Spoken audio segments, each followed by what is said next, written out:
तो दोस्तों आज हम पढ़ने वाले हैं क्लास 9 ज्योग्राफी का चैप्टर नंबर 2 जिसका नाम है फिजिकल फीचर्स ऑफ इंडिया। तो जो हमारी इंडिया है उसके अंदर हमें कई सारे फीचर्स देखने को मिलते हैं, जैसे कहीं पर प्लेन लैंड्स है, वैलीज है, हिली रीजन्स है, प्लेटूज है, नदियां हैं, पहाड़ है, झरने हैं, आइलैंड्स हैं और कहीं पर बड़े बड़े रेगिस्तान हैं। और यही नहीं, इनके अलावा जो हमारी इंडिया है उसके अंदर हमें कई सारी खूबसूरत जगह देखने को मिलती है। तो हम कह सकते हैं कि जो हमारी इंडिया है वो एक डिफरेंट लैंडफॉर्म्स वाली एक बड़ी कंट्री है। तो जो हमारा चैप्टर है फिजिकल फीचर्स ऑफ इंडिया, इसमें हम इन्हीं में से कुछ फीचर्स को पढ़ने वाले हैं, जैसे कि the Himalayan mountain, the northern plains, the Indian desert, the peninsular plateau, coastal plains और आइलैंड्स। इन सब की तो हमारे चैप्टर की शुरुआत होती है द हिमालयन माउंटेन से। तो जो हिमालयन माउंटेन्स है वो यांग एंड स्ट्रक्चरली फोल्ड माउंटेन्स है। यांग इसलिए है क्योंकि ये अदर माउंटेन्स के कंपैरिजन में जल्दी फॉर्म हुए हैं, और स्ट्रक्चरली फोल्ड इसलिए है क्योंकि ये टेक्टोनिक प्लेट्स के टकराने के कारण बने थे। अगर हम इंडिया में देखें तो ये यहाँ से लेकर यहाँ तक हिमालयन माउंटेन्स फैले हुए हैं। इनकी वेस्ट से एक रिवर निकलती है जिसका नाम है इंडस रिवर। तो ये वाली जो रिवर है जो आप देख रहे हो वही कौन सी रिवर है? Indus river. और इनके ईस्ट की तरफ से एक और रिवर निकलती है जिसका नाम है ब्रह्मपुत्र। तो ये जो हिमालयन माउंटेन्स है वो काफी बड़े बड़े हैं और इंडिया के अंदर काफी लंबे लंबे इलाके तक फैले हुए हैं। मतलब यार आप खुद ही देखो, यहाँ से लेकर यहाँ तक की जो लंबाई है वो है 2400 किलोमीटर्स। तो यार आप इससे अंदाजा लगा सकते हो कि यार इंडिया कितना लंबा पोर्शन हिमालयन माउंटेन ने कवर करके रखा है। अब यहाँ पर जो माउंटेन्स है वो काफी ज्यादा है और इधर आते आते माउंटेन्स कम होते जाते हैं। मतलब कश्मीर की तरफ इनकी ब्रेड्थ है 400 किलोमीटर, वहीं दूसरी ओर अरुणाचल प्रदेश की तरफ इनकी ब्रेड्थ हो जाती है 150 किलोमीटर। तो इससे हमें क्या पता चलता है कि इधर की कंपैरिजन में इधर ज्यादा माउंटेन्स है। तो जो हिमालयन माउंटेन्स है वो 3 पैरेलल रेंजेस में बटे हुए हैं। तो जो ऊपर वाली रेंज होती है उसे हम बोलते हैं हिमाद्री और इसको बोलते हैं हिमाचल, और जो सबसे नीचे होती है उसे हम बोलते हैं शिवालिक। तो सबसे पहले हम बात करते हैं की। तो इस रेंज के अंदर जो माउंटेन्स आते हैं वो काफी बड़े बड़े होते हैं। इनकी एवरेज हाइट 6000 मीटर्स के अराउंड होती है, इसलिए इन्हें ग्रेटर और इनर हिमालय भी कहते हैं। ये पूरे साल बर्फ से ढके हुए होते हैं और ये जो माउंटेन्स है वो ग्रेनाइट के बने हुए होते हैं। अब थोड़ा नीचे आते हैं और बात करते हैं हिमाचल की। तो ये वाले जो माउंटेन्स होते हैं वो हिमालय रेंज से नीचे आते हैं, इन्हें लेसर हिमालयास भी कहा जाता है। इनकी एवरेज हाइट 3700 मीटर से लेकर 4500 मीटर्स के अराउंड होती है। अब बात करते हैं शिवालिक्स की। तो इनकी जो हाइट होती है वो 900 से 1100 मीटर के अराउंड रहती है। और दोस्तों खास बात तो ये है कि जो शिवालिक रेंज के जो माउंटेन्स होते हैं वो एलुवियम सॉइल के बने हुए होते हैं, यानी कि मिट्टी के बने हुए होते हैं। अब ये जो हमारे हिमालयन माउंटेन्स है इनको एक और तरीके से बांटा जा सकता है, वो है एरिया वाइज। तो जो इंडस रिवर है और ये जो सतलुज रिवर है, इन दोनों के बीच में जो माउंटेन्स वाला एरिया है उसे हम बोलते हैं पंजाब हिमालयस। और सतलुज रिवर और काली रिवर के जो बीच वाला एरिया है उसे हम कुमाऊं हिमालय बोलते हैं। ऐसे ही काली रिवर और तीस्ता रिवर के बीच वाला जो एरिया है उसे हम बोलते हैं नेपाल हिमालयस। और जो तीस्ता और दिहांग रिवर के जो बीच वाला एरिया है उसको हम बोलते हैं असम हिमालयस। अब यार आप यहाँ पर देखो, तो ये जो हमारे हिमालय माउंटेन्स है वो यहाँ से लेकर यहाँ तक लगभग स्ट्रेट लाइन में, पर ईस्ट में आते आते ये अचानक बैंड हो जाते हैं और वहाँ पर एक बाउंड्री बनाते हैं। तो ये वाले जो माउंटेन्स होते हैं तो इनको ही हम क्या बोलते हैं? पूर्वांचल बोलते हैं। और यहीं पर पटका हिल्स, नागा हिल्स और मिजो हिल्स ये सब यहाँ पर प्रेजेंट है। The northern plain. तो ये जो नॉर्थर्न प्लेन है वो 3 नदियों के कारण बना है, Ganga, Brahmaputra and Indus river. तो ये जो पूरा नॉर्थर्न प्लेन है वो एलुवियम सॉइल से बना हुआ है। यहाँ पर बारिश काफी अच्छी होती है जिसके कारण यहाँ पर फसल भी काफी अच्छी होती है। नॉर्थर्न प्लेन अप्रोक्सीमेटली 2400 किलोमीटर तक लंबा है और अप्रोक्सीमेटली 240 से 320 किलोमीटर तक चौड़ा है। तो ये जो नॉर्थर्न प्लेन्स है उसे हमने 3 पार्ट्स में डिवाइड करके रखा है। पहला है पंजाब प्लेन, दूसरा है गंगा प्लेन और तीसरा है ब्रह्मपुत्र प्लेन। तो दोस्तों आपको तो पता ही है कि यहाँ से इंडस रिवर निकलती है और इंडस रिवर निकलने के कारण ही यहाँ पर पंजाब प्लेन बना है। ऐसे ही गंगा प्लेन गंगा रिवर के निकलने के कारण से बना है और जो ब्रह्मपुत्र प्लेन है वो ब्रह्मपुत्र रिवर के निकलने के कारण से बना है। अब जो हमारा नॉर्थर्न प्लेन है उसको हम एक और तरीके से डिवाइड कर सकते हैं। तो वो कैसे कर सकते हैं चलिए देखते हैं। तो जैसा कि आप सभी को पता ही है कि जो सबसे नीचे वाली जो माउंटेन रेंज होती है उसको हम क्या बोलते हैं? शिवालिक रेंज बोलते हैं। मतलब ये वाली जो रेंज होती है उसे हम शिवालिक रेंज बोलते हैं। अब जैसे ही शिवालिक रेंज खत्म होती है तो ये वाला जो रीजन होता है उसे हम भाबर कहते हैं। अब इससे थोड़ा और नीचे आते हैं तो इस रीजन को बोलते हैं तेराई। अब इससे थोड़ा और नीचे आते हैं तो इसको बोलते हैं भांगर। और जो आखिरी बचता है इसको हम बोलते हैं खादर। तो जो भावर वाला रीजन होता है वो 6 से लेके 12 किलोमीटर तक चौड़ा होता है। भावर वाले रीजन में आपको कई सारे पत्थर देखने को मिल जाएंगे जिन्हें हम पेबल्स कहते हैं। अब जो तिराई वाला रीजन होता है वो काफी मैरसी रीजन होता है, मतलब कीचड़ वाला इलाका होता है और इस जगह पर काफी ज्यादा घने घने जंगल पाए जाते हैं। थर्ड है भांगर। तो ये वाला जो रीजन होता है वो एलुवियम सॉइल से बना हुआ होता है। ये नॉर्थर्न प्लेन का सबसे बड़ा वाला रीजन है। इस रीजन के अंदर आपको कई सारे छोटे छोटे पत्थर देखने को मिल जाएंगे जिनको हम कंकड़ कहते हैं। अब जो लास्ट बचा है खादर रीजन, वहाँ पर कोई भी कंकड़ और पत्थर जैसी चीजें देखने को नहीं मिलेंगी। वहाँ की जो जमीन है वो काफी ज्यादा फर्टाइल है, इसलिए जो खादर वाला रीजन है वो काफी ज्यादा अच्छा है खेती बाड़ी के लिए। The peninsular plateau. तो दोस्तों पहले तो ये समझ लो कि प्लेट्यू क्या होते हैं। तो प्लेट्यू ऐसी फ्लैट जमीन होती है, वो नॉर्मल लैंड के कंपैरिजन में ऊपर उठी हुई होती है। जैसे कि आप इस डायग्राम में देखो, यहाँ पर जो जमीन है वो नॉर्मल है और ये वाली जो जमीन है वो नॉर्मल लैंड से ऊपर की ओर उठी हुई है। तो इसको हम क्या बोलेंगे? प्लेट्यू बोलेंगे। अब मान लो ऐसी कोई जगह है जो 3 साइड से पानी से घिरी हुई है और एक साइड से जमीन से लगी हुई है, तो ऐसी जगह को हम क्या बोलते हैं? पेनिनसुला बोलते हैं। अब दोस्तों आपने एक चीज नोटिस की होगी कि जो हमारी इंडिया है उसका ये वाला जो पोर्शन, मतलब ये वाला जो पोर्शन है वो जमीन से ऊपर की ओर उठा हुआ है और 3 साइड से पानी से और एक साइड से जमीन से लगा हुआ है, इसलिए हम इसे क्या बोलते हैं? पेनिनसुला प्लेट्यू बोलते हैं। अब ये जो पेनिनसुला प्लेट्यू है इसके बीच से एक रिवर निकलती है जिसका नाम है नर्मदा रिवर। तो ये जो नर्मदा रिवर है इसके नॉर्थ में जो प्लेट्यू है उसे हम बोलते हैं सेंट्रल हाईलैंड्स, और जो नर्मदा रिवर के साउथ की तरफ है उसको हम बोलते हैं डेक्कन प्लेट्यू। मतलब जो हमारा पेनिनसुला है वो 2 पार्ट्स में डिवाइड है। अब जो नर्मदा रिवर है वो विंध्या रेंज और सतपुरा रेंज के बीच से बहती है। अब ये वाली जो जगह है यहाँ पर अरावली हिल्स है। अब दोस्तों बात करते हैं सेंट्रल हाईलैंड्स की। तो इसके अंदर 2 रिवर फ्लो करती है, पहली है चंबल और दूसरी है बेतवा रिवर, और इन दोनों रिवर की डायरेक्शन एक ही है, साउथ ईस्ट से लेकर नॉर्थ ईस्ट डायरेक्शन तक। अब जो सेंट्रल हाईलैंड्स है उनको भी 2 पार्ट्स में डिवाइड किया गया है। इनके वेस्ट वाले पार्ट को मालवा प्लेट्यू कहते हैं और ईस्ट वाले पार्ट को हम छोटा नागपुर प्लेट्यू कहते हैं। अब दोस्तों बात करते हैं डेक्कन प्लेट्यू। तो ये जो डेक्कन प्लेट्यू है उसके वेस्टर्न एंड पर वेस्टर्न घाट है और इसके ईस्टर्न एंड पर ईस्टर्न घाट है। और जो वेस्टर्न घाट है वो ज्यादा ऊंचे हैं ईस्टर्न घाट से। वेस्टर्न घाट की जो हाइट है वो करीब करीब 900 से 1600 मीटर्स के अराउंड होती है। वहीं दूसरी जो ईस्टर्न घाट है उनकी हाइट 600 मीटर्स के अराउंड होती है। अब यार आप खुद ही सोचो, अगर यहाँ की हाइट ज्यादा होगी और दूसरी यहाँ की हाइट कम होगी तो डेक्कन प्लेट्यू की जितनी भी रिवर्स है वो हाइट टू लो फ्लो करेंगी। मतलब हाइट के कारण जो रिवर्स है वो वेस्टर्न घाट से ईस्टर्न घाट की तरफ बहती है। The Indian desert. तो ये जो अरावली हिल्स है इनकी वेस्टर्न साइड की तरफ अगर हम जाते हैं तो यहाँ पर हमें क्या मिलता है? द ग्रेट इंडियन डेजर्ट, जिसे हम थार डेजर्ट भी कहते हैं। तो ये जो डेजर्ट है वो काफी बड़ा है और इंडिया के अंदर काफी बड़ा इलाका कवर करके रखा है। यहाँ पर हमें चारों तरफ रेत ही रेत दिखाई देती है। और गाइस जैसा कि आप सभी को पता ही है कि रेगिस्तान के अंदर कम ही बरसात होती है, ठीक उसी प्रकार थार डेजर्ट में भी काफी कम बरसात होती है। अप्रोक्सीमेटली 150 mm बरसात होती है पूरे साल के अंदर। यहाँ पर एकमात्र ही बड़ी रिवर है जिसका नाम है लूनी।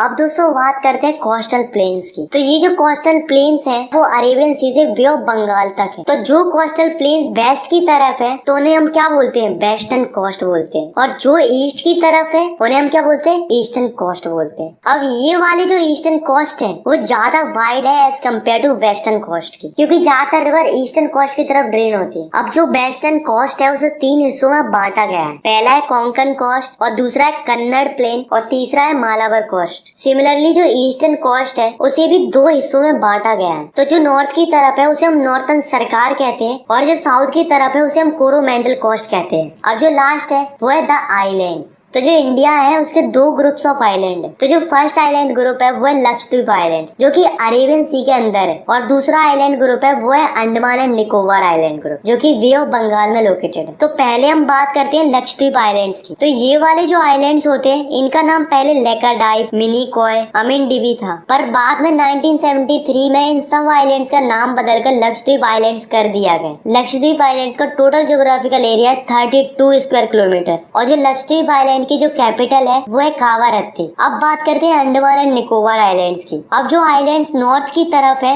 उन्हें हम बोलते हैं अंडमान आइलैंड्स और जो आइलैंड साउथ की तरफ है उन्हें हम बोलते हैं निकोबार आइलैंड्स। तो जो अंडमान एंड निकोबार आइलैंड्स है वहाँ पर काफी ज्यादा घने घने जंगल पाए जाते हैं। और तो और दोस्तों यहाँ पर एक ऐसा आइलैंड भी है जहाँ पर आज भी एक एक्टिव वोल्केनो है। तो जो हमारे फीचर्स हैं इंडिया के वो काफी ज्यादा रोल प्ले करते हैं हमारे लिए। जैसे कि जो प्लेटू होते हैं उनसे हमें काफी सारे मिनरल्स मिलते हैं, और जो हमारे हिमालयन माउंटेन्स है वो हमें प्रोटेक्ट करते हैं ड्राई और कोल्ड विंड से, और जो हमारे नॉर्थन प्लेन्स है वहाँ पर काफी अच्छी एग्रीकल्चर होती है। तो जो ये हमारे फिजिकल फीचर्स है इंडिया के वो हमारे इंडिया को और भी ज्यादा खूबसूरत बनाते हैं और साथ में हमें रिसोर्सेज भी प्रोवाइड कराते हैं। आई होप आपको ये